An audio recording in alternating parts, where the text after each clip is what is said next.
하나님의 말씀은 로마서 9장 25절부터 29절까지의 말씀, 신약성경 252페이지입니다. 신약성경 252페이지, 로마서 9장 25절부터 29절까지의 말씀 찾으셨으면 하나님의 말씀을 들으시기 바랍니다. 호세아의 글에도 이르기를 내가 내 백성 아닌 자를 내 백성이라 사랑하지 아니한 자를 사랑한 자라 부르리라.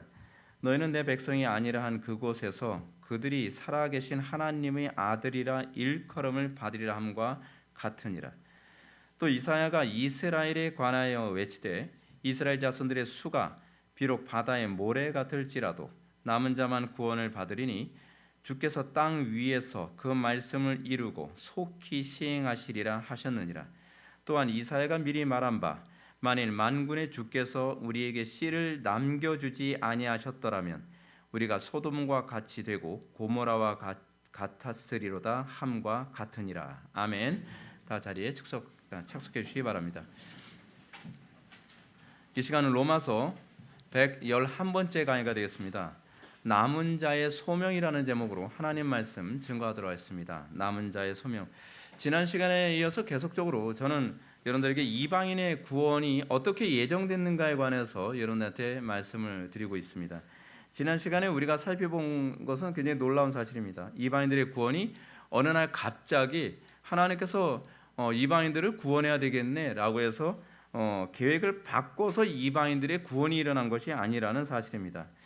그 열린 신론주의자들이라고 있습니다. 열린 신론, 자유주의인데 이 열린 신론주의자들은 하나님은 인간에게 자유의지를 주시고 인간이 그 자유의지에 따라 선택한 것에 의해서 당신의 계획을 계속 바꾸신다라고 얘기하는 게 이게 열린 신론입니다.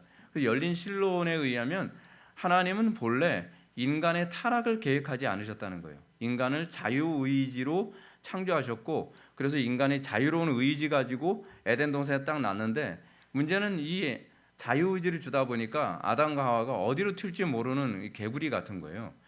그런데 하나님께서 선악을 알게 하는 나무에 실과하고 다른 동산에 여러 가지 나무를 딱 심어주고서 자 이거 다 먹는데 선악을 알게 하는 나무에 실과 먹지 마 그랬는데 그냥 어디로 튈지 모르는 하와가 자유의지를 가지고 선악을 알게 하는 나무의 실과를 딱 따먹었다는 거죠. 딱 따먹고 나니까 하나님이 어이구 이거 계획을 바꿔야 되겠네. 플랜 B. 새로운 플랜을 또 짜가지고서 구속이라고 하는 구원의 새로운 계획을 하나님께서 또 만드셨다.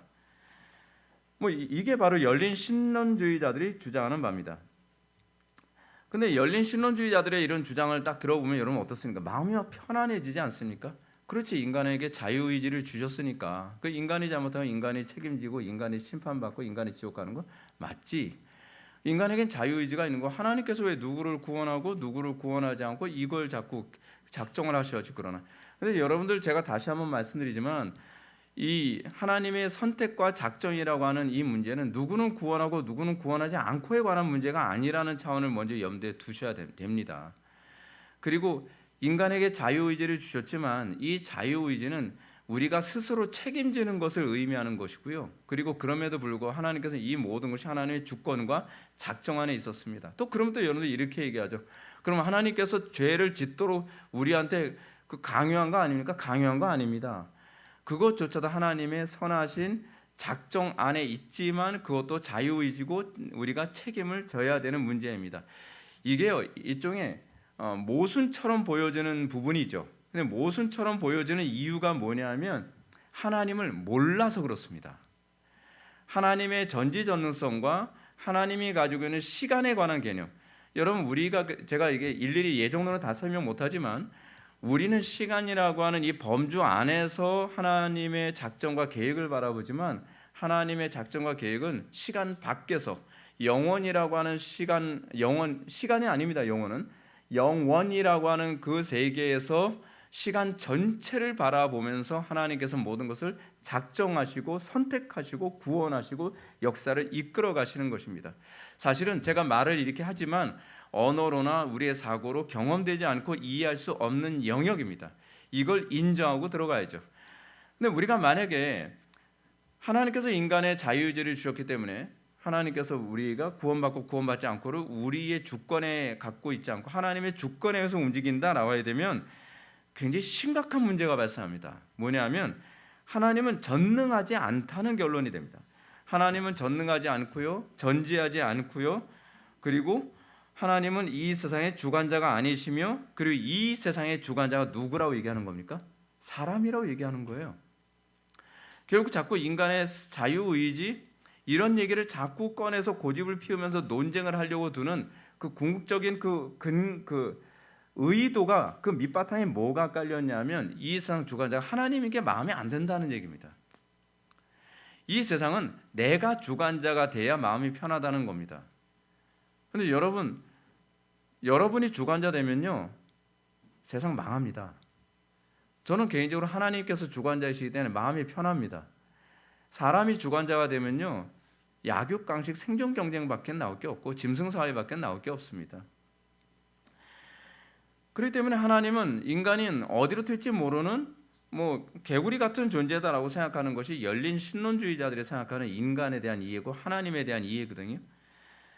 자, 문제는 이런 열린 신론의 관점에서 이방인의 구원을 보게 될 때, 제가 이방인의 구원에 관해서 이제 얘기하려고 이 얘기를 꺼낸 겁니다. 이 신학적인 얘기를.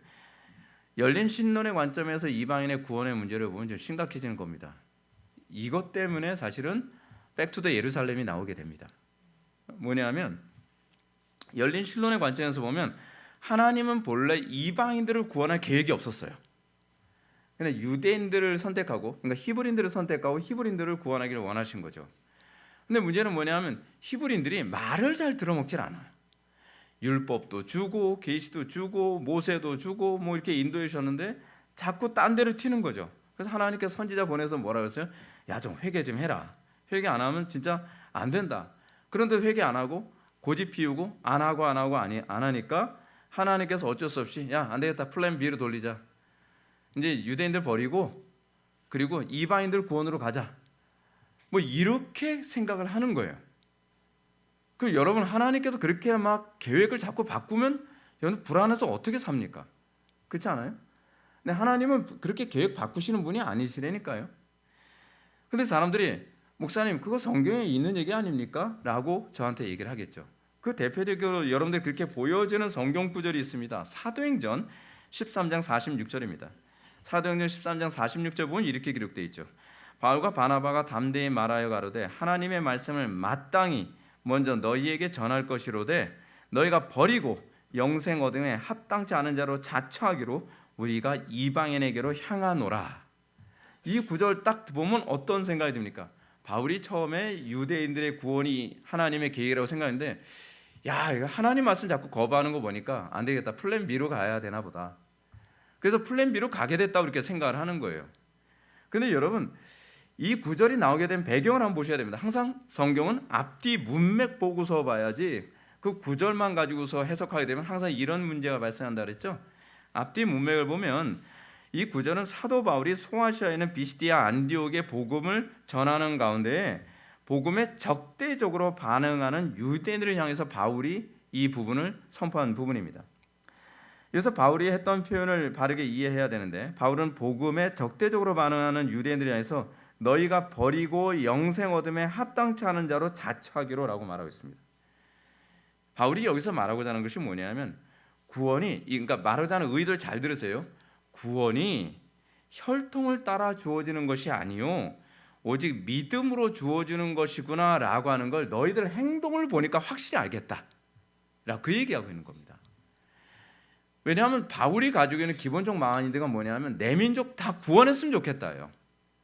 내 민족이 구원받을 수만 있다면 내가 그리스도에게로부터 떨어져 나갈지라도 내가 원하는 바로다. 그것이 바울의 심정 아닙니까? 근데 아무리 복음을 전하고 아무리 그들에게 각성하라고 회개를 외쳐도 안 되는 거 보니까 이게 하나님의 주권이구나. 하나님께서 구원을 혈통을 따라 주시는 것이 아니라 믿음을 따르는 사람들에게 주식을 작정한 것이 정말 맞구나라고 그 얘기하고 있는 겁니다. 바울이 여기서 혈통적 이스라엘 사람들이 복음을 거부하고 도리어 이방인들이 복음에 적극적으로 반응하는 것을 보면서 뭐예요? 성령께서 어떻게 역사하시는가, 하나님의 작정이 어떻게 움직이고 있는가를 보게 된다는 것이죠. 다시 말해서 이방인들을 향한 구원의 문제는 히브리인들이 더 이상 율법을 지키지 않고 강팍하게 행동하니까 하나님의 본래 계획을 막 바꿨다 이제 이런 얘기가 아니라, 하나님은 본래부터 뭐예요? 온 세상 구원에 초점을 맞추시고 계셨다라고 하는 걸 바울이 얘기하고 있는 것입니다. 그리고 히브리인들의 선택은 뭐라 그랬습니까? 제가 지난 시간에 말씀드렸던 것처럼 히브리인들의 선택은 구원이 어떤 식으로 일어나는지를 우리들에게 알려주기 위한 하나님의 메타포로 선택이 된 거죠. 선택된 거 맞습니다. 근데 그들의 선택은, 그들은 무조건 다 구원받기로 선택됐다는 그런 선택이 아니라 어떤 선택이라고요? 구원은 이런 방식으로 일어나는 거야 라고 하는 걸 우리들에게 알려주기 위한 비유적으로 선택된 거예요. 메타포죠. 그래서 우리가 구약 성경을 보면 이스라엘의 역사를 보는 것 아닙니까?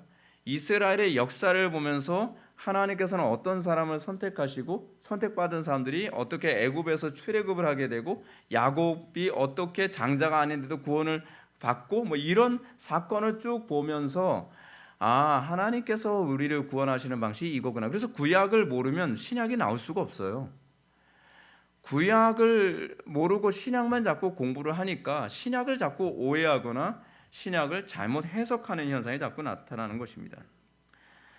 히브리인들의 이런 복음을 이해를 넣기 위해서 이런 구약이 기록된 건데, 자꾸 이스라엘 사람들은 구원의 특혜자인 것처럼 자꾸 오해를 하니까 거기서 뭐가 나오는 거예요? 백투더 예루살렘이 나오는 겁니다. 백투더 예루살렘이. 백투더 예루살렘이 어떤 얘기입니까? 유대인들은 구원을 위해 특별히 선택받은 민족인데 이 사람들이 그 이방인의 구원을 위해서 한시적으로 하나님께서 이들의 구원을 제안하셨다. 근데 이 유대인들이 다 구원을 원래 다 구원받기로 선택된 백성이니까 이 사람들이 다 구원받으면 뭐예요? 역사가 이제 끝난다. 예수님이 재림하신다. 뭐 이런 식으로 얘기를 하는 거죠. 근데 그거는 구약과 신약 어디에도 근거가 없는 얘기입니다. 이런 사실을 사도 바울은 구약을 통해서 더욱 선명하게 설명하죠. 오늘 보면 25절을 보시겠습니다. 호세아의 글에도 이르기를 내가 내 백성 아닌 자를 내 백성이라 사랑하지 아니한 자를 사랑한 자라 부르리라. 너는 내 백성이 아니라 한 그곳에서 그들이 살아계신 하나님의 아들이라 일컬음을 받으리라 함과 같으니라. 여기서도 사도 바울은 이방인들의 구원에 대한 예정과 선택이 이미 구약에서 예정되어 있는, 이미 예언되어 있다는 것을 먼저 얘기하고 있습니다. 구약에서 이미 그렇게 얘기하고 있어요. 하나님께서 갑자기 플랜 B로 마음을 바꾸신 게 아니라는 거예요. 바울은 선지자 호세아의 예언, 즉 호세아서 2장 23절을 인용하면서 하나님은 이미 구약에서 내가 내 백성 아닌 자를 내 백성이라 사랑하지 아니한 자를 사랑한 자라 부르리라 라고 얘기했습니다. 이런 호세아의 인용은요, 호세아서 인용은 사실은 바울만 인용하고 있는 것이 아니라 베드로도 인용하고 있습니다. 베드로전서 2장 10절에 보면 너희가 전에는 백성이 아니더니 이제는 하나님의 백성이요 전에는 긍휼을 얻지 못하였더니 이제는 긍휼을 얻은 자니라. 이방인들을 향해서 호세아서를 인용해서 지금 얘기하고 있는 거죠. 이런 사도 바울의 가르침을 보면서 오늘날 세대주의자들 가운데 이 백투더 예루살렘을 주장하는 사람들의 주장이 얼마나 위험한지 잘 아셔야만 합니다. 이건 굉장히 위험한 주장입니다. 왜 위험한 주장이냐? 백투더 예루살렘을 주장하는 사람들의 주장을 따르면 유대인들은 혈통적으로 특혜를 입은 사람들이에요. 혈통적으로 특혜를 입은 사람들이기 때문에 이 사람들은 어떻게 해요? 당연히 구원을 받아야 된다는 거죠. 근데 여러분들, 구원은 우리의 행위에 근거하지 않습니다. 구원은 우리 혈통에 근거하지 않습니다. 구원의 근거는 오로지 그리스도께만 있습니다. 근데 백투더 예루살렘을 주장하는 사람들의 그 얘기를 들어보면 구원이 인간에게서 어떤 원인을 찾을 수 있는 것처럼 얘기하고 있는 겁니다. 그거는 굉장히 복음을 망가뜨리는 거죠. 이 사도 바울이 뭐라고 얘기합니까? 형제들아, 내가 지금까지 할례를 전하였으면 어찌 지금까지 핍박을 받았으리요. 그리하였으면 십자가에 거치는 것이 그쳤으리니 라고 가르치고 있습니다. 바울이 핍박받은 이유가 뭡니까? 유대인들만의 구원이 아니라고 이거 얘기하다가 핍박받은 겁니다. 구원이 모든 인류에게 구원이 주어진 것인데 이방인과 유대인 사이에서 오로지 믿는 자들에게만 구원이 주어지기로 작정됐다. 그러니까 유대인들이 뭐라는 거예요? 기분이 나쁜 거죠. 우리는 특권층인데 니네들이 우리의 특권을 무너뜨려? 네가? 그래서 무할례자들도 구원받을 수 있다고? 저런 말 같지도 않은. 그래서 바울이 자꾸 이렇게 공격받고 핍박받게 된 겁니다. 유대인들은 자신들만 하나님의 선민이며 구원의 특혜를 잊고 있다고 하는 특권 의식이 있었거든요. 근데 바울이 그들의 자존심을 건드린 겁니다. 유대인들은 바울을 향하여 내가 어떻게 이방인들의 구원을 가르치며 혈통적 유대인들의 선민의식을 짓밟을 수 있느냐. 여러분들 선민의식 짓밟을 때 기분 나쁘지 않나요? 우리들만 막 구원받는 거다. 우리 회복의 교회 다니는 사람들만 구원받는 거다. 그런 이 선민의식이 이거 굉장히 잘못된 겁니다. 이런 선민의식 중에 하나가 뭐냐면 우리 개혁주의만 구원 있는 것처럼 얘기하는 것도 일종의 선민의식입니다. 개혁주의 교리나 개혁주의의 어떤 메시지가 정확하고 강렬하다는 건 저도 인정하죠. 그러니까 제가 개혁주의를 하죠. 근데 그렇다고 해서 감리교회는 구원이 없다는 등, 성결교회는 구원이 없다는 등, 침례교회는 구원이 없다는 등 그렇게 얘기하면 안 됩니다. 형제입니다. 근데 그런 특권 의식을 갖는 것이 오히려 하나님 앞에 굉장히 위험한 것이고요. 그리고 또 하나 뭐냐면 우리는 기독교인이니까 불교인들 함부로 막 모독을 하거든요. 물론 불교의 구원이 없어요. 천주교의 구원이 없다는 건 맞아요. 그렇다고 해서 내가 선민의 의식을 가지고 막 중대가리라는 등 여러분 이런 식으로 얘기하면 안 됩니다. 그래서 복음이 그런 사람들 때문에 복음의 길이 막히는 거예요. 긍휼히 여겨야 돼요. 여러분들 우리가 무슨 근거가 있어서 구원받은 게 아니잖아요. 내가 잘나서 구원받은 거 아니고 내가 똑똑해서 구원받은 거 아니고 내가 구원받은 어떤 공로가 있어서 구원받은 것이 아니란 말이에요. 그냥 하나님의 은혜와 긍휼로 구원을 받은 거예요. 그렇다고 한다면 여러분들 다른 종교인들을 봤을 때 그 사람들은 어떤 마음으로 봐야만 합니까? 긍휼히 여기는 마음으로. 하나님 저 사람들에게도 나에게 긍휼을 베푸셨던 것처럼 저 사람들에게도 긍휼을 베풀어 주시옵소서. 불교인들도 천주교인도 이런 겸손한 마음으로 우리가 복음을 전할 때에 비로소 복음이 확장되어지고 더 많은 사람들이 주님께로 돌아오겠지요. 근데 백투더 예루살렘을 주장하는 사람들은 또다시 혈통적 유대인들의 특권을 자꾸 얘기를 합니다. 이것은 너무도 심각한 나머지 혈통적 유대인들은 믿음으로 구원을 얻는 우리에게 주어진 특혜보다 뭔가 더 특별한 특혜가 있다고 하는 이렇게 사대주의 같은 게 있는 거예요. 그렇죠? 이것은 결코 신약성경의 가르침이 아니며 사도 바울의 가르침이 아닙니다. 오히려 사도 바울은 이것과 싸운 사람입니다. 다시 한번 강조하지만 구약의 가르침은 처음부터 온 인류의 구원에 초점을 맞춰졌고요. 유대인들의 선택은 복음을 이해하는 데 도움을 주기 위한 메타포로 선택되어진 것뿐이에요. 이런 차원에서 유대인들의 구원과 이방인들의 구원은 아무 차이가 없습니다. 그냥 아무 차이가 없어요.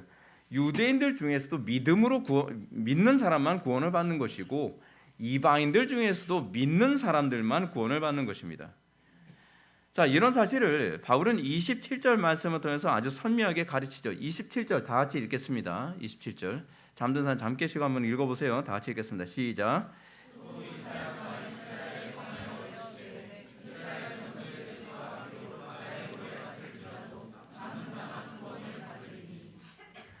좀 더 읽겠습니다. 주께서 땅 위에서 그 말씀을 이루고 속히 시행하리라 하셨느니라. 아멘. 그래서 사도 바울은 선지자 이사야가 이스라엘 자손의 수가 비록 바다의 모래 같을지라도 남은 자만 구원을 받으리니 주께서 땅 위에서 이 말씀을 이루고 속히 시행하시리라. 누구만 구원을 받는다고요? 이스라엘 백성들 아무리 많아도 그 중에서 남은 자만 하나님께서 구원하신다라고 얘기하고 있습니다. 그래서 남은 자, 렘넌트, 이게 바로 남은 자 사상입니다. 남은 자 사상. 여러분 유대인들이하고 다 구원받는 거 아닙니다. 이스라엘 사람들이하고 다 구원받는 게 아니라는 거예요. 오로지 누구만 구원을 받는다고요? 남은 자만 구원을 받는다는 겁니다. 근데 이 남은 자 사상이요, 창세기에서부터 계속 나오는 사상입니다. 창세기부터요. 창세기에서 가장 대표적으로 나오는 남은 자 사상이 잘 나타난 부분이 창세기 6장의 이 노아의 대홍수 사건 아닙니까? 오늘 이 부분은 여러분들 지금 정신 차리고 들으시면 굉장히 좋습니다. 굉장히 중요한 얘기를 제가 하게 될 겁니다. 온 인류 중에서요, 오로지 노아와 노아의 가족들 8명만 구원을 받았습니다. 그런데 그 8명이 아브라함의 자손입니까? 노아가 아브라함의 자손이 아니잖아요. 그렇죠? 아브라함은 노아 이후 사람입니다. 그렇다고 한다면 히브리인들만 구원을 받는다라고 하는 이런 주장은요, 굉장히 성경의 전반적 통일성에 위배되는 얘기입니다. 그런데 이 노아와 그의 가족들 이 8명만 구원받은 이 부분을 사실은 남은 자의 개념을 보여주는 거거든요. 이런 남은 자의 구원은 창세기 11장에 의로운 롯과 그의 두 딸의 구원에서도 나타나죠. 더 나아가 이 개념은 열왕기상 19장에 선지자 엘리야가 나 혼자만 바알에게 무릎을 꿇지 않고 나 혼자만 믿음 지켰나이다 하면서 막 탄식을 하니까 하나님께서 이 엘리야에게 뭐라고 말씀하십니까? 그러나 내가 이스라엘 가운데 7,000명을 남기리니 다 바알에게 무릎을 꿇지 아니하고 다 바알에게 입맞추지 아니한 자니라. 7,000명, 딱 7,000명, 숫자상 7,000명일까요? 그건 아닐 거예요. 완전수를 얘기하는 표현일 겁니다. 7 곱하기 10 곱하기 10 곱하기 10 그렇게 하게 되면 이게 묵시문학에서 사용되어지는 표현인데 하나님께서 택한 백성들 완전수, 수를 알 수 없는 그 택한 백성들 그런 표현이에요. 이게요. 하나님께서 몇 명을 구원하셨는지 남은 자가 몇 명인지 모르겠습니다. 근데 이 표현은 사실은 엘리야가 바알과 아세라 선지자 850명하고 딱 대결하고 난 다음에 이제 딱 850명 다 죽였잖아요. 그리고 나니까 이세벨이 열이 받은 거죠. 그래서 열이 받아서 어떻게 해요? 저 엘리야 저는 잡아 죽여 하고 나니까 엘리야가 도망다니면서 영적 디프레스에 굉장히 빠져서 그래서 하나님께 매달리는 가운데에 하나님께서 엘리야에게 보여주신 걸 뭐예요? 남은 자 7,000명이 있다라고 위로를 하신 것입니다. 성경의 이런 가르침은 혈통적 이스라엘이라고 해서 모두가 다 구원받는 것이 아니라는 걸 명확하게 보여주는 겁니다. 오로지 하나님의 택함 받은 소수, 그 어떤 사람이에요? 택함 받은 사람이라는 게 뭐로 나타나요? 믿음이에요. 나에게 믿음이 들어왔다라고 얘기했을 때 내가 바로 택함 받은 사람이구나. 내가 택함 받은 사람인지 아닌지 아는 건 내가 믿음이 있느냐 없느냐로 하는 겁니다. 그리고 이 남은 자의 개념은 우리에게 동일하게 적용되죠. 예전에도 그랬던 것처럼 유대인들 중에서도 오직 믿는 사람만 구원을 받는 것처럼 이방인들 중에서 오직 믿는 사람만 구원받죠. 제가 좀 더 추가해서 말씀드릴까요? 교회 나오는 사람도요 다 구원받는 거 아닙니다. 자꾸 교회에서 그렇게 가르치면 사람들이 좋아하잖아요. 여기 있는 사람들 다 구원받은 사람이다. 그렇지 않습니다. 여기서도 보이는 교회가 있고 보이지 않는 교회가 있습니다. 여기 여러분 예배당에 다 출석한 사람들은 뭐예요? 소위 보이는 교회죠. 근데 예배당에 출석했다고 해서 다 구원받는 게 아닌데 이 중에서도 남은 자가 있습니다. 이 중에서도 믿는 자가 있습니다. 근데 이 중에서도 믿지 않는 자가 있습니다. 저 다 믿는다고 고백했고 세례 받았는데요. 믿었는지 안 믿었는지 그 믿음이 진짜인지 가짜인지는 엘리야가 고난받는 것 같은 그 고난에서 그 실체가 드러나는 겁니다. 그냥 도시락 싸들고 왔다 갔다 하듯이 그냥 교회에 왔다고 해서 그게 믿음이 아니죠. 사도 바울이 로마서 11장 5절에서 그 얘기한 것처럼 그런즉 이와 같이 지금도 은혜로 택하심을 따라 남은 자가 있느니라. 그러니까 자꾸 교인들 마음 편하게 해주니까 교인들이 아무렇게 살잖아요. 그래서 어떻게 해요? 그냥 예배당만 출석하면 천당 가는, 절대로 천당 못 갑니다, 여러분. 천당 가는 그렇게 쉬운 게 아닙니다. 여러분 좀 이따 제가 그 말씀드리겠지만 노아와 그 8명 구원 8명 받았다는 게 이게 얼마나 이게 심각한 문제인지 여러분 알고 계십니까? 전 인류 중에서 8명 구원받은 겁니다. 서울대학교 커트라인하고는 비교가 안 됩니다. 그런데 자꾸 이상한 목회자들이 마음을 자꾸 느슨하게 갖게 만들어요. 그냥 교회를 신앙생활 개떡같이 해도 그냥 천당은 간다. 뭐 술 마시고 담배 피고 할 짓 다 하고 다녀도 천당은 가겠지. 죄송하지만 못 갑니다. 그리고 못 간다고 얘기해 줘야 됩니다. 오늘 보면 27절 말씀처럼 이스라엘 자손의 수가 비록 바다에 모래같이 많을지라도 누구만 구원받아요?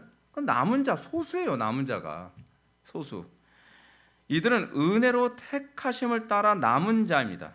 구약시대나 지금이나 하나님의 구원은 혈통이나 행위 따라서 주어지지 않습니다. 여러분들 부모님이 몇 대째 예수 믿는다고 해서 여러분들 구원받는 거 아닙니다. 저 4대째 예수 믿습니다. 그리고 여러분 목회자 집안의 자녀라고 해서 다 구원받는 거 아닙니다. 그건 하나님의 은혜로 택함 받은 거. 그걸 자꾸 선민의식 가지고 난 4대째 예수 믿으니까 난 당연히 구원받았겠지. 나는 뭐 집안이 기독교 집안이고 우리 집안이 4대째면서 우리 집안이요 목회자들이 많습니다. 근데 그렇기 때문에 구원의 근거를 거기서 찾는다? 그거는 정말 잘못 생각하는 것입니다. 그렇게 생각하면 안 됩니다. 구약이나 지금이나 하나님의 구원은 혈통이나 행위로 주어지지 않습니다. 구원의 원인은 오로지 하나님의 은혜와 선택에만 기인합니다. 구약 성경에 흐르는 남은 자 사상이 바로 이겁니다. 그러면 이 시점에서 우리가 관심 가져야 될 부분이 무엇입니까? 그것은 하나님께서 소수의 남은 자를 남겨주신 이유가 뭔가? 이게 굉장히 중요합니다. 여러분들이 남은 자를 남겨주신 이유가 무엇인가를 알면 내가 남은 자인가 아닌가, 내가 택함 받은 사람인가 아닌가, 내가 믿음으로 구원받은 사람인가 아닌가를 알 수 있는 중요한 시금석으로 작용하게 됩니다. 29절 말씀을 보시기 바랍니다. 29절 이렇게 나옵니다. 또한 이사야가 미리 말한 바 만일 만군의 주께서 우리에게 씨를 남겨주지 아니하셨더라면 우리가 소돔과 같이 되고 고모라와 같았으리로다 함과 같으리라. 여기서 씨는 과연 무엇인가? 앞절에서 언급했던 것처럼 씨는요, 문맥상 남은 자에 대한 또 다른 표현입니다. 근데 이 씨가 어떤 씨냐면 이런 씨예요. 여러분 그 농사를 짓잖아요. 농사 짓고 나서 이 종자씨라고 하는 걸 남겨놓죠. 종자씨라는 걸 남겨놓는데 이 종자씨는요, 굶어 죽을 지경돼도 이건 먹지 않습니다. 그래서 겨울을 혹독하게 배 움키어 잡고 있다가 봄 되면 그거 뿌려 가지고서 그거 가지고 다시 곡식을 만드는 게 이게 종자씨거든요. 근데 여기서 얘기하는 씨가 그 씨예요, 그 씨. 그래서 씨라는 표현을 사용한 이유는 남은 자의 의미를 아주 선명하게 보여주죠. 뭐예요? 다시 말해서 남은 자란 단순히 천국 가기 위해서 여기서 탱자 세월 보내다가 아이고 주님 빨리 오셨으면 좋겠는데요. 천국 빨리 왔으면 좋겠습니다. 낙원 빨리 들어왔으면 좋겠네요. 여기서 먹고 살기도 힘들고 경제도 어렵고 전세가 혼란스럽다 그러고 빨리 천국 갔으면 좋겠습니다. 그런 사람이 남은 자가 아니에요. 천국의 소망도 있으니까 남은 자겠거니 아닙니다. 그래서 C가 우리에게 던져주는 개념이 뭐예요? 종자를 계속 유지하도록 준 거라잖아요. 근데 이걸 잘 표현해 주는 것이 바로 노아의 홍수 사건입니다. 여러분 노아의 홍수 사건에서 창세기 6장에 보면 하나님이 노아와 그의 가족들을 남겨두신 이유가 있습니다. 왜 남겨두셨을까요? 그 8명을요. 불쌍해서요? 지옥 보내기 좀 그러니까요. 그냥 오히려 여러분 홍수 이후의 삶이 더 지옥이에요. 노아와 노아의 자손들은요. 그럼 왜 하나님께서 노아와 그 가족들을 살려주셨는가? 왜 남기셨는가? 타락한 시대를 다 진멸하시더라도 경건한 세대를 남겨서 그 신앙을 보존하고 전수하도록 하기 위해서입니다. 그게 종자씨의 특징이잖아요. 예수 믿는다고 하면서 자기 자녀들한테 신앙 전수해 주는 것도 전혀 관심 없고, 목회자라고 하면서 목회하면서 신앙을 그리스도를 믿는 믿음을 전수해 주는데 전혀 관심도 없고 전도도 안 하고 그냥 신앙을 다른 세대에 넘길 생각은 안 하고 나 혼자만 천국 가면 그만이다라고 안일하게 살아가는 사람이 어떻게 남은 자겠습니까? 그래서 마치 방주의 수많은 동물들이 홍수 이후 시대를 위해 보존된 남겨진 씨였다는 것과 같은 개념입니다. 흥미로운 점은 노아의 홍수 심판과 방주 건조 그리고 선택된 짐승들은 남은 자 사상을 설명해주는 다 메시지로 주어진 겁니다. 이것이요. 어떤 메시지일까요? 첫째는 이겁니다. 하나님은 온 인류 가운데 소수의 사람들만 남겨놓으셨다. 이것이 남은 자 사상에서 첫 번째 얘기하는 부분입니다. 하나님의 택함 받은 백성, 구원 그 소수라는 겁니다. 소수라는 겁니다. 여러분 성경 어디 보십시오. 구원받은 사람이 다수입니까? 항상 소수입니까?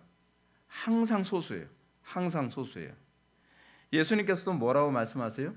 인자가 올 때에 참 믿음 보겠느냐? 아주 소수라는 겁니다. 십자가의 길 소수밖에 가지 않습니다. 그렇죠? 그냥 이 땅에서 누릴 거 다 누리고 세상 사람들처럼 먹고 마시고 시집가고 장가고 사고 팔고 즐길 거 다 즐기면서 천당 가서 더 즐기겠다? 여러분 그런 사람이 가는 곳이 천국이 아닙니다. 두 번째로 노아의 방주는요 남은 자들이 구원을 받는 방식을 보여주죠. 하나님은 노아와 그 가족들을 남은 자로 선택하시고요 그들에게 방주를 건조하게 하시고 그 안에서만 구원을 보장받게 하셨습니다. 이 방주가 뭐라고요? 성경에서 노아의 홍수에서 이 방주가 뭡니까? 성전이죠. 예수 그리스도입니다. 지금 제가 성경 공부 가르칠 때 많이 얘기해서 설명 안 하겠습니다. 여기서 얘기하는 것이 뭐냐면 오로지 예수 그리스도를 통해서만 구원을 받음을 보여주는 겁니다. 모르긴 몰라도요, 여러분 대홍수 일어났을 때 여러분 방주만 있었겠습니까? 배가? 다른 배도 많이 있었겠죠. 야, 꼭 저 방주만 타야 뭐 사니? 다른 배도 타지 뭐. 그래서 이 배에 탄 사람도 있고 저 배에도 탄 사람도 있고 다양하게 어떤 사람은 뭐 뗏목을 탄 사람도 있을 테고 이러다가 비 그치는 거야. 이러지 않았겠어요? 그 여러분들이 너무 그림을 많이 보고 만화 영화를 너무 많이 봐가지고 그 노아 홍수 때는 뭐 배가 한 척도 없이 뭐 노아 배만 둥둥 떠다녔을 거라서 그렇지 않아요. 사람들이 바보입니까? 그렇지 않아요? 그냥 정 안 되면 계집이라도 타고 다녔겠죠. 그렇지 않아요? 근데 그게 못 버틴다는 거예요. 못 버텨요. 그 엄청난 심판을 하나님의 그 엄청난 심판을 버틸 수 있는 유일한 방주는 그리스도밖에 없다는 걸 보여주는 것이 노아의 방주 사건이 우리에게 설명해 주는 부분입니다. 다른 종교에 구원이 없어요. 다른 어떤 철학에도 구원이 없어요. 오로지 복음 위에는 그리스도 안에만 구원이 있다는 걸 보여주는 것이 바로 노아의 대심판 사건입니다. 세 번째로 노아의 방주는 참된 짐승들을 통한 남은 자의 소망을 보여줍니다. 선택된 짐승들을 통한 남은 자의 소망. 노아는 하나님의 명령을 따라서 하나님께서 노아에게 뭐라고 하셨나요? 방주만 지으라고 하셨나요? 노아야, 방주 지어라. 그래서 방주를 이렇게 져라. 그러니까 방주 짓는 거에 관해서 설교도가 너무 화려하게 나와 있다 보니까 노아와 그의 가족들이 짐승 집어넣는 것에 대해서는 별로 우리가 신경을 안 쓰고 읽잖아요. 근데 하나님께서 방주만 지으라고 말씀하신 것이 아니라 노아와 그 가족들한테 뭐라 얘기했냐면 이 정결한 짐승 암수 7, 부정한 짐승 암수 2씩, 그리고 공중에서도 암수 7씩 선택해서 방주에 데리고 와라. 데리고 오라고 했습니다, 여러분. 그 성경 구절 가만히 보면 데리고 오라고 했습니다. 근데 우리 만화 영화 너무 많이 봤잖아요. 방주 딱 지니까 코끼리들이 알아서 와요. 그러면 새들도 막 푸닥푸닥하면서 다 들어와요. 막 샥샥. 근데 샥샥 들어오는데 어떻게 신기하게 암수 7마리 딱 들어오고 더 이상 안 들어와요. 참새들도 지네들끼리 막 놀다가 나 부른 것 같은데 그래서 막 들어오고 백조 들어오고 뭐 거북이 들어오고 토끼 들어오고 난리도 아니에요. 그러면 노아하고 가족들은 그렇지, 너 들어가. 우리 영화 만화 너무 많이 봤잖아요. 근데 성경에서 보면은요, 히브리어가 그렇게 돼 있지 않습니다. 데려오라에 해당하는 히브리어가 라카흐라고 하는 히브리어를 사용하는데 취하다, 잡다, 운반하다, 움켜쥐다 이런 의미를 갖고 있습니다. 그럼 이제 이런 거죠. 노아와 노아의 가족들이 이제 다시 상황을 바꿔봅시다. 여러분들 영화 본 거 싹 다 지워버리고 이제 헌팅 시작하는 겁니다. 하나님께서 이 씨를 보존하도록 해서 누구한테 맡기신 거예요? 노아와 그 가족들이 막 코끼리 잡으러 다니고, 막 기린 잡으러 다니고, 뭐 쥐 잡으러 다니고, 뭐 뱀 잡으러 다니고, 야 뱀 너무 많이 가져왔다, 이건 좀 버려라. 뭐 그래서 막 그렇게 잡으러 다닌 거예요, 사실은요. 여러분 지옥겠습니까? 근데요, 이게 전도예요. 이 전도를 보여주기 위한 거예요, 이 부분은. 여러분, 하나님께서 우리는 이러지 않습니까? 예배당 지면 사람들이 알아서 올 거라고 생각해요. 근데요, 우리가 전도를 할 때 우리는 어떻게 생각합니까? 정결해 보이는 사람들만 전도를 받을 거라고 생각하잖아요. 우리가 전도를 하는 데서 어떤 사람은 사자 같은 사람이 있어요. 호랑이 같은 사람이 있어요. 그 중에 택한 사람이 있다니까요. 어떤 사람은 또 이 코끼리 같은 사람이 있어요. 미련하게. 그런 사람도 구원이 있다니까요. 그러니까 여러분 생각해 보세요. 이 사람들, 물론 그 당시에 사자들은 뭐 육식을 했다고 하지 않습니다. 노아의 홍수 이후서부터 육식을 한 거예요. 막 사자가 막 물어뜯길까 봐 그럴 걱정은 안 했던 것 같아요. 대신에 이제 사자고 호랑이고 뭐 미어캣이고 뭐고 이것들 잡으려고 얼마나 고생을 많이 했을지 생각을 해야만 합니다. 성경이 얘기하는 바가 그거예요. 마치 택한 백성을 전도하여 어디요? 그리스도라고 하는 방주로 인도하기 위해서 우리가 얼마나 고생합니까? 안 들어가겠다고 여러분들은 한번 상상해 보세요. 사자 보고 야 저기 들어가. 내가 왜 들어가야 돼? 저 어둠컴컴하고 자유롭게 뛰어놀 수 있는 공간을 버리고 왜 들어가냐면 안 들어가려고 그러겠죠. 전도라는 게 그거 아닙니까? 이 땅에서 누리고 즐기고 내 마음대로 살고 싶은 걸 포기하면서 오로지 그리스도 안에만 생명이 있고 그리스도 안에만 구원이 있다고 하는 걸 이걸 믿는 사람들이 들어가는 게 그것이 구원 아니에요? 그것이 방주죠. 그 방주가 누구라고? 그리스도죠. 그리스도. 근데 문제는 그 노아의 가족들이 그것만 하고 이제 짐승들 다 집어넣고 그거로 끝내요? 아니죠. 그 다음에 뭐 하죠? 노아 그 가족들은요, 방주 안에 태운 여러 동물들 심판이 끝날 때까지 뭐 해야 돼요? 먹여 살릴 걸 또 다 그거를 차곡차곡. 교회가 뭐냐? 교회는요, 주님 오시는 그날까지 성도들이 굶지 않고 먹여 살리기 위해서 끊임없이 강단에서 하나님의 말씀을, 그 양식, 영혼의 양식을 계속적으로 때를 따라 양식을 나눠주는 작업을 하는 것이 또한 교회이기도 합니다. 그런 부분들이 다 이게 이 노아의 방주 사건 안에 다 농축되어 있는 거죠. 이렇게 노아 그 가족들은 소위 남은 자라고 하는 존재가 어떻게 사는지를 또한 보여주기도 합니다. 남은 자로서 우리는 어떻게 살아가야만 합니까? 남은 자로서 노아와 그의 가족들처럼 사는 거예요. 그냥 홍수 날 때만 기다리면서 그냥 앉아 있으면서 아이고 오늘 햇볕 좋은 거 보니까 오늘은 아닌가벼 하면서 뭐 방주가 얼마나 건조됐냐 좀 봅시다. 그래서 일꾼 시켜가면서 일꾼 시켰다는 얘기에 관해서 오웬이 그런 얘기를 했나요?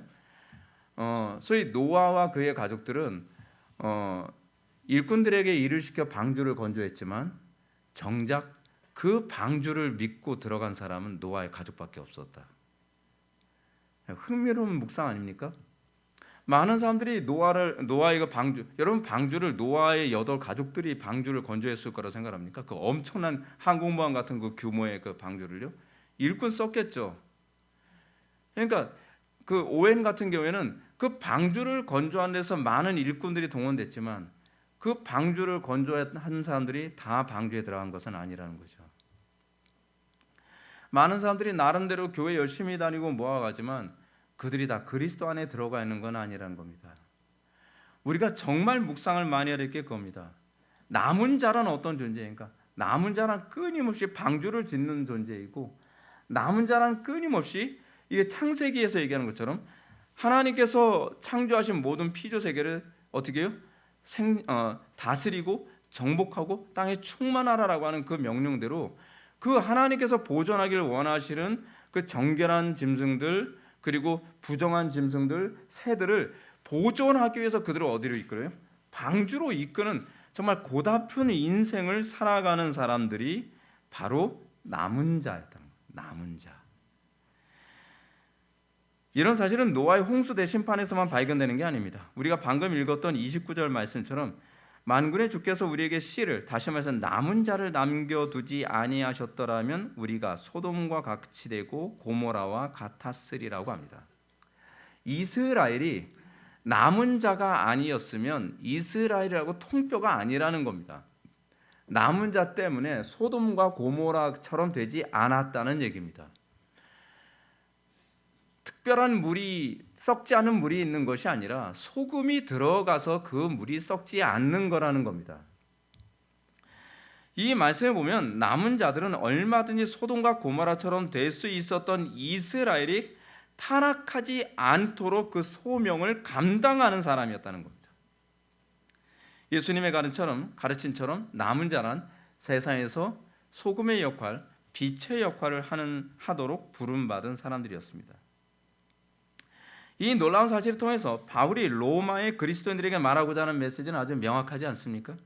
로마의 성도들은 남은 자로서 선택받았으니 이제는 그 부름에 합당한 소명을 감당해야 된다라고 선포하고 있는 것입니다. 자신이 몸담고 있는 가정, 직장, 교회, 사회, 국가, 날마다 소금과 빛의 역할을 해야 되는 겁니다. 대한민국이 썩든 어쩌든 한국교회가 어떻게 되든 뭐하든 뭐 지금 마약이 뭐 막 그 밀매가 많이 돼도 뭐 그럼 내가 할 일인가? 내가 관심 가져야 될 문제인가? 저는 그런 얘기하는 거 보면 세상 기독교인 맞나 하는 생각이 들어요. 기독교인들은 어떤 존재인가? 가만히 놔두면 소돔과 같고 고모라 같이 썩을 수 있는 이 세상에 썩지 않도록 하는 그 삶을 살라고 우리에게 그리스도의 생명을 주신 거예요. 그래서 우리는 그 소명 감당하며 살아가는 겁니다. 생각해 보세요. 여러분, 노아가 방주 짓고 뭐하고 그거 돈 쓰고 뭐하고 하는데도 고달픈데 맨날 뭐하러 다녀요? 맨날 새 잡으러 다니고 맨날 짐승 잡으러 다니고 맨날 덧놓고서 무슨 뱀 잡았다고 들고 다니고 미친놈 취급받지 않았겠습니까? 근데 이 땅에서 우리 그리스도인들이 그렇게 살아가는 거예요. 안면의 사람들은 먹고 사는데 바쁜데 우리 그리스도인들은 하나님께서 이 세상을 진멸시켰을 때 하나님께서 창조하신 피조 세계가 계속 유지 보존되도록 하기 위해서 우리는 뭐예요? 마지막 아담에 연합된 삶을 살아가는 데만 관심을 갖는 사람들입니다. 그러면서 뭐라고 얘기합니까? 그들만 구원을 받는 거죠. 남은 자만 구원을 받는 겁니다. 구약에서 여러분 남은 자들은 어떤 사람입니까? 바알에게 무릎 꿇지 않는 사람이죠. 구약에서 남은 자가 어떤 사람입니까? 세상이 다 타락하고 여호와 신앙을 다 버렸을 때 그들만 여호와 신앙을 유지하면서 그 세상이 더러워지고 타락하지 않도록 방부제 역할을 하면서 살았던 사람들이 남은 자예요. 남은 자. 예수님께서 너희들은 세상의 빛이다, 세상의 소금이다 라고 얘기한 것은 구약과 동떨어져서 얘기하는 게 아닙니다. 구약의 남은 자들이 사는 방식이 세상의 빛이었고 그들이 세상에서 소금으로 살았던 것입니다. 구약 개념으로 볼 때 남은 자는 이런 사람들입니다. 첫째는 끝까지 인내하며 믿음을 지키는 사람들입니다. 엘리야 시대의 많은 자들은 바알에게 무릎을 꿇지 않은 지극히 적은 사람들이었습니다. 예수님은 이 남은 자를 이렇게도 표현하셨죠. 너희가 내 이름으로 말미암아 모든 사람에게 미움을 받을 것이나 끝까지 견디는 자는 구원을 얻으리라. 남은 자는 어떤 사람입니까? 끝까지 견디는 사람, 끝까지 믿음 지키는 사람입니다. 끝까지 그리스도와의 관계에서의 순결을 지키는 사람입니다. 타협하지 않는 사람들입니다. 아무나 천당 가지 않습니다. 아무나 하나님의 백성이라고 얘기하면 안 됩니다. 선택받은 사람들에게만 이런 열매가, 이런 모습이 나타난다는 겁니다. 그러므로 이렇게 볼 때 남은 자들은 청함을 받은 자는 많되 택함을 입은 자는 적으니라고 하는 소위 택함 받은 그 소수입니다. 예수님께서 남은 자에 관해서 비유를 이렇게 말씀하셨잖아요. 청한 자는 많아요. 청함 받은 사람들은. 근데 택함 받은 사람은 소수죠. 교회에 출석하는 사람들은 다 어떤 사람들입니까? 소위 청함 받은 사람들 아닙니까? 전도 받아서 많은 사람들이 바글바글하죠. 어떤 교회는 뭐 몇만 명이 모인다, 뭐 어떤 교회는 몇백 명이 모인다, 어떤 교회는 몇천 명 모인다. 근데 그렇게 청함 받은 사람들이 많은데 그 가운데서도 남은 자, 소위 택함 받은 사람들은 소수다라는 것입니다. 마찬가지로 바울은 혈통적 유대인들이 다 구원받은 것이 아니라고 분명히 가르칩니다. 분명히 자기와 한 혈통인 이스라엘이 다 구원받음을 누구보다 열망했죠. 그리고 바울이 유대인으로 태어난 것에 대한 복을 얘기하기도 하죠. 왜요? 그들은 청함을 받은 사람들이니까. 청함 받았다는 것 자체만으로도 큰 특권 아닙니까? 근데 청함 받았다고 해서 다 구원받은 것이 아니라 그 중에서 택함 받은 사람, 그 사람들이 누구라고요? 남은 자들이죠. 그 소수만이 하나님의 백성이다 라고 얘기하는 거죠. 그걸 바울이 이렇게 얘기하죠. 마음의 할례 받은 자, 육신의 할례 받았다고 해서 다 하나님의 백성이 아니고 육신의 할례 받았다고 해서 다 선택받은 것이 아니라 그들 중에서 오로지 마음의 할례 받은 사람들만 하나님의 백성이다. 그래서 할례와 무할례는 아무것도 아닌데 오히려 이방인 중에 마음의 할례 받은 사람이라면 그가 하나님의 택함 받은 남은 자고, 유대인 중에서도 마음의 할례 받은 사람이면 그가 바로 하나님의 택함 받은 백성이다라고 바울이 얘기하는 것이 로마서 9장, 10장, 11장에서 계속 얘기하는 바입니다. 남은 자의 두 번째 특징이 뭡니까? 세상에서 소금과 빛의 역할을 하는 사람이라고 제가 말씀드렸죠. 하나님의 피조 세계를 다스리고 보존하기 위해 충성된 종으로 살아가는 경작자들입니다. 세상에서 소금과 빛의 역할을 안 해도 가정이 개판이 되든 소판이 되든 나는 내 행복만 누리면 되는 거고, 교회가 뭐 개판이 되든 뭐하든 나는 내가 편하게 종교 생활만 하면 되는 거고, 나라가 뭐가 되든 뭐 나는 그러니까 편하게만 살고 풍요롭게만 살면 그만이야. 그거는 기독교인이 아니에요. 그건 남은 자의 마인드를 가진 사람이 아닙니다. 남은 자는 자기가 몸담고 있는 그 영역이 어떻게 하든 썩지 않고 어두워지지 않도록 하기 위해서 힘쓸까를 고민하는 사람들입니다. 그 사람들 통해서 가정이 썩지 않는 거고요. 그 사람들 통해서 교회가 썩지 않는 것이고요. 그 사람들 통해서 사회가 썩지 않고 국가가 썩지 않는 겁니다. 제가 우리나라 대한민국 보면서 지금 속 터지는 게 뭔지 아십니까? 기독교인들이 이렇게 많다는데 왜 이렇게 마약이 많고 이렇게 간음이 심각하고 그리고 동성애가 판치고 죄악이 이렇게 판치는 걸 어떻게 이런 일이 있을 수 있지? 전 세계에서 기독교인 제일 많은 나라가 사실 대한민국이거든요. 그거는 청함받은 사람은 많은데 택함받은 사람이 적다는 얘기입니다. 요즘 제일 썩은 데가 교회라는 얘기까지 나오기도 해요. 왜 그렇습니까? 교회가 소위 남은 자 사상이 뭔지 몰라서 그래요. 그리스도인이 어떤 사람인지, 구원받은 사람이 어떻게 사는 사람인지 그걸 몰라서 그렇습니다. 정상적인 그리스도인이면 가정부터가 안 믿는 사람들이 볼 때 본이 되고, 그들이 가면 그 직장이 변화되고, 교회나 사회나 국가 모든 것들이 그들이 아니었으면 우리의 가정이 소돔과 같고 고모라와 같았으리로다. 이 기독교인이 아니었으면 우리 직장이 소돔과 같고 고모라와 같았을 것이로다. 이 기독교인이 아니었으면 우리 교회가 소돔과 같고 고모라와 같았을 것이로다. 이 기독교인이 아니었으면 이 대한민국이 소돔과 같고 고모라와 같았을 것이다 라는 얘기가 나오는 게 정상이죠. 근데 문제가 뭐예요? 기독교인이라고 하는 양반들이 그 가정 안에서 소돔과 고모라를 주도해요. 직장에서 소돔과 고모라를 지도해요. 사회에서 소돔과 고모라를 주도한단 말이에요. 안 믿는 사람들이 그러잖아요. 난 너 같은 놈 때문에 난 교회 나가기 싫다. 아니, 저거는 예수 믿는다고 하면서도 우리보다 욕 더 잘하고 거짓말 더 잘하고 사기치고 그리고 온갖 못된 짓 당하고 소돔과 같고 고모라 같게 만드는 주도를 기독교인들이에요. 여러분들 알바 같은 거 해본 청년들은 아시겠지만 저도 알바해보면 그 노가다 같은 거 할 때 노가다 그 하는 아저씨들 보면은 막 다 술 마시고 담배 피우고 막 그래요. 그럼 저보고도 이제 술 한 잔 마셔. 아이 저는요 예수 믿어서 안 마셔요. 아이 나도 교회에서 집사야. 나 교회에서 나도 장로야. 그래서 나도 뭐 권사야. 그런단 말이에요. 황당한 거죠. 황당한 겁니다. 소돔과 같고 고모라와 같지 않도록 만드는 주체로서의 기독교인이 아니라 오히려 소돔과 같고 고모라와 같은 역할을 하는 걸 부끄러워하지 않아요. 그런 인간들이.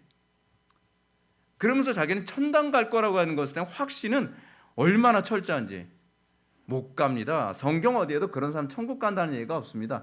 행위 구원 얘기하는 거 아닙니다.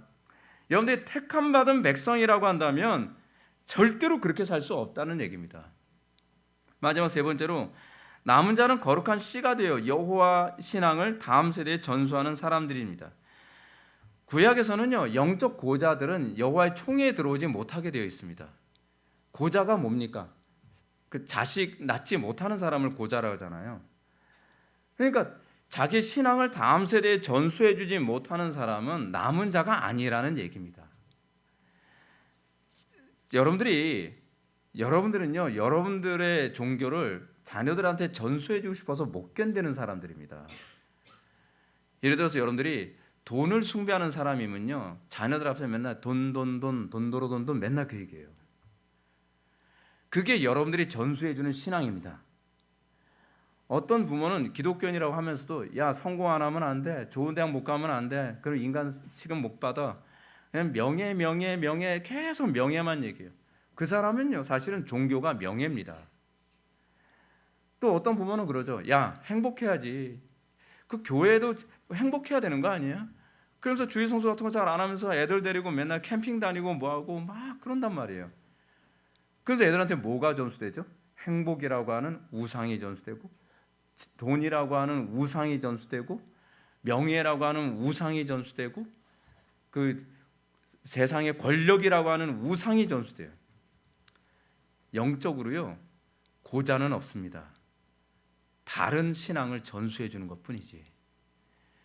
근데 우리가 우리 자녀들에게 어떻게 하든지 그리스도를 전수해 주고 어떻게 하든지 우리의 신앙을 다음 세대에 전수해주고 싶어서 안제나 서나 항상 노심초사하고 맨날 그 기도하고 자녀들이 실족할까 봐 걱정해서 말 한마디 행동 하나하나를 신중하게 하는 그게 남은 자죠. 그게 남은 자입니다. 그게 영적 남은 자예요. 여러분들은 주변 사람들 만나면 도대체 뭘 전수해주고 싶습니까? 친구들 만나면 뭘 전수해주고 싶어요? 자녀만 이게 해당되는 게 아닙니다. 친구들을 만나서도 그렇습니다. 여러분들을 만나면 예수 믿고 싶어져야 돼요. 여러분들을 만나면 그리스도를 알고 싶어져야 된단 말이에요. 근데 내가 친구들을 만나는데 예수 얘기가 싫어요. 친구를 만나는데 내가 기독교인이라고 하는 걸 내색하기가 싫어요. 그게 무슨 남은 자예요? 남겨진 자지. 남들 다 천국 갈 땐 남겨지는 비참한 자지. 제가 말씀을 드렸잖아요. 여기서 씨는 뭐예요? 종자씨예요. 종자씨. 배고파서 굶어 죽을 지경이라도 종자씨는 먹는 거 아니라 그러잖아요. 인내, 그리고 어떻게 하든지 끝까지 이걸 보존해서 다음 세대에도 또 쌀 농사를 지을 수 있고 다음 해에도 보리 농사를 지을 수 있고 그렇게 되게 만드는 것 아니겠습니까? 이거에 대한 메타포로 또 주어진 것이 그루터기입니다. 그루터기. 이사야서 유상 6장 13절을 보면 하나님은 이사야에게 그 중에 10분의 1이 아직 남아 있을지라도 이것도 황폐하게 될 것이나 밤나무와 상수리 나무가 배임을 당하여도 그 그루터기는 남아 있는 것 같이 거룩한 씨가 이 땅의 그루터기라 하시더라. 아멘. 남은 자의 또 다른 메타포는요, 그루터기입니다. 나무가 잘렸어요. 그래서 죽은 것 같죠. 죽은 것 같았는데 거기서 또 뭐가 나와요? 새싹이 돋아나요. 그게 남은 자예요. 이스라엘이 다 망한 것 같은데 그 중에서도 여호와의 신앙을 유지하는 사람들이 있어요. 중세시대 때 로마 가톨릭에 의해서 신앙이 다 무너져 버린 것 같죠. 그렇죠? 더 이상 성경적인 신앙은 없는 것 같고 로마 가톨릭 같은 타락한 그런 이상한 이방 종교가 유럽 전체를 뒤엎을 때 거기서 남은 자가 또 등장하죠. 그 남은 자가 누굽니까? 바로 종교개혁자죠. 루터죠. 루터 같은 사람.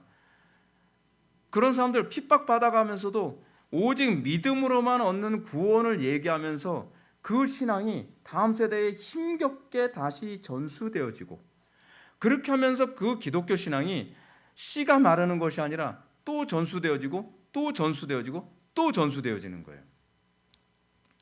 우리 회복의 교회가 세워진 이유가 뭡니까? 그거잖아요.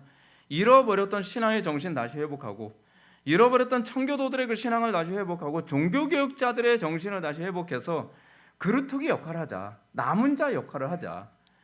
그래서 이 신앙을 즐거워하는 사람들이 더 많아지면 한국교회가 살아날 것이다. 대한민국이 살아날 것이다. 도덕성이 회복될 것이다. 어둠이 물러가고 거짓이 물러가고 진리가 왕노릇하는 세상이 될 것이다.